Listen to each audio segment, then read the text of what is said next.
Once upon a time, there were 3 brothers, triplets, named Tom, Dick, and Harry Class. They were raised in the same home with the same parents, had the same IQ, same skills, and same opportunities. Each was married and had 2 children. They were all carpenters making $25 per hour. While they were very similar in all these respects, they had different priorities. For example, Tom chose to work 20 hours per week, while his brother Dick worked 40 hours, and Harry 60. It should also be noted that Harry's wife worked full-time as an office manager for a salary of $50,000. Dick's wife sold real estate part-time 10 hours a week and made $25,000 per year. Tom's wife did not work. Tom and Dick spent all of their family income. Since they paid into Social Security, they figured they didn't need to save for retirement. Harry and his wife, on the other hand, had, over many years, put away money each month and invested it in stocks and bonds. Here's how it worked out. Tom made $25,000 a year. Dick and his wife made $75,000, and Harry and his wife $150,000. When a new housing development opened up in their community, the brothers decided to buy equally priced homes on the same private street. One day, the brothers decided to pool their funds for the purpose of improving their street. Concerned about crime and safety, and wanting a more attractive setting for their homes, the 3 families decided to install a security gate at the street's entrance, repave the street's surface, and enhance the lighting and landscaping. The work was done for a total cost of $30,000. Harry assumed they would divide the bill 3 ways, each brother paying $10,000. But Tom and Dick objected. "Why should we pay the same as you?" they said. "You make much more money than we do." Harry was puzzled. "What does that have to do with anything?" he asked. "My family makes more money because my wife and I work long hours and because we have saved some of the money we've earned to make additional money from investments.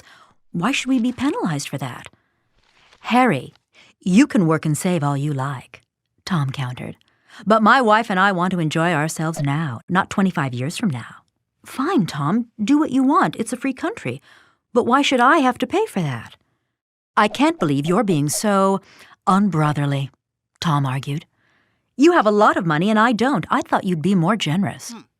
At this point, Dick, the peacemaker in the family, entered the conversation. "I've got an idea," Dick said. "Our combined income is $250,000, and $30,000 is 12% of that amount. Why don't we each pay that percentage of our income? Under that formula, Tom would pay $3,000, I would pay $9,000, and Harry would pay $18,000. "I have a much better idea," said Tom, "and one that's fairer than what you're proposing." Dick and Harry turned to Tom. "Harry should pay $23,450. Dick, you should pay $6,550. And I will pay nothing." To Dick, this sounded completely arbitrary and not really fair, but it did have one big plus. His share would be $2,450 less under Tom's formula than under his own. So he decided to be silent. Harry, however, was stunned. "You want me to pay almost 80% of the bill despite the fact that each of us is receiving the exact same benefits? Where did you get such a crazy idea?" "From no less an authority than the U.S. government," Tom responded as he pulled out a gray booklet. "It's all right here in the IRS tax tables. This is the progressive income tax system all U.S. taxpayers live under, and I don't see why we should be any different. In fact, I believe all future improvements should be paid in this way." "Works for me," said Dick.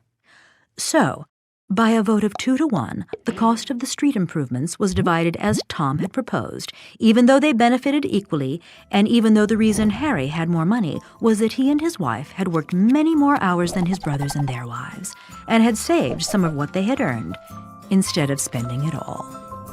Tom and Dick lived happily ever after with their new arrangement. Harry grumbled a lot, but whenever he complained, his brothers called him greedy and selfish.